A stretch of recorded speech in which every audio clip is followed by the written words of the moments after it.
দিল, যে কথা বললো, কতটা আপনারা আশা খুশি বা আশাবাদী? হ্যাঁ, সুপ্রিম কোর্ট আজকে যে রায় দিল, সুপ্রিম কোর্টের ওপরে আমাদের 100% ভরসা বারবার বলছি, এবং তারা সঠিকভাবে আমাদের এই যে বিচার ব্যবস্থা ঠিকমতো চালিয়ে নিয়ে যাবেন এবং সবাইকে গাইড করে একটা সুষ্ঠু সমাধান করার চেষ্টা অবশ্যই করবেন। বলছি যে সুপ্রিম কোর্টের বিচারপতি, প্রধান বিচারপতি বারবার একটা কথাই বলছিলেন যে বাবা মার যে কথা, যে চিঠি আপনি দিয়েছেন সেই চিঠিতে সূত্র আছে, গুরুত্ব দিতে বলেছে। শুনুন, এইটা বিচারাধীন বিষয়, তিনি যেটা ভালো মনে করেছেন তাই বলেছেন। কে কি কে? জানিয়েছেন চিঠিতে কি বলেছেন? না, সেটা বলা যাবে না, এটা একটু অসুবিধা হবে। সুপ্রিম কোর্টে আজকে যে সিবিআই যে রিপোর্ট, স্ট্যাটাস রিপোর্ট, তাতে দেখা যাচ্ছে যথেষ্ট বিচলিত কোর্ট, যে তথ্য রয়েছে। হ্যাঁ, কি সেটা তো বলবেন? হওয়ার বিষয়ই, আমরা প্রথম দিন থেকে যেটা বলে এসেছি সুপ্রিম কোর্ট সেটাই সামনে তুলে ধরেছে। কারণ তথ্য প্রমাণ এইভাবে লোপাট করলে একটা সংস্থাকে সেটাকে খুঁজে বের করা একটু কঠিনই হয়। এখানে তো তথ্য প্রমাণ লোপাটের অনেক পাওয়াই গেছে, এবং তার জন্য তো একজনকে তারা গ্রেপ্তারও করেছে। ওসিকে গ্রেপ্তারের পর এবার অ্যাডিশনাল ওসিকে তলব করলো। কি বলবেন? পুলিশ একেবারে জড়িত ছিল পুরো ঘটনার সঙ্গে। ও তথ্য প্রমাণ লোপাট করার জন্য সে তো বেরিয়েই আসছে সেটা। আজকে কোর্টে সিবিআই বলেছে যে সঞ্জয় রায়ের সাথে ঘটনার আগেও ওসির সঙ্গে ফোনে কথা হয়েছে। তাহলে কি ওসি সেটা জানে, সেটা সিবিআই কি তদন্ত করছে সিবিআই জানে, সেটা আমরা কি করে বলবো বলুন?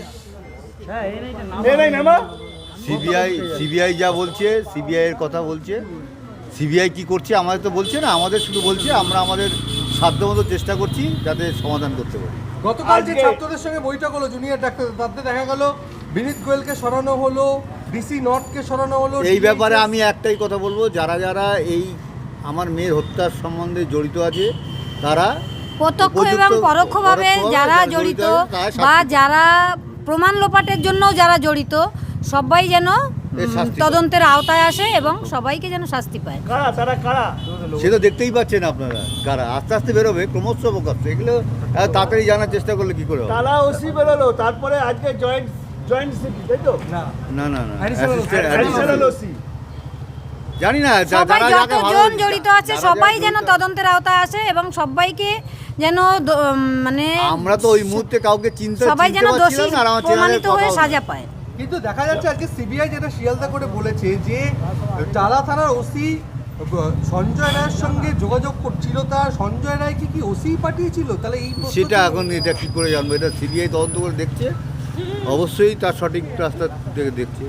জুনিয়র ডাক্তাররা এখনো সিদ্ধান্ত নেয়নি, আপনারা কি চাইছেন যে তারা আন্দোলন তুলে নিক?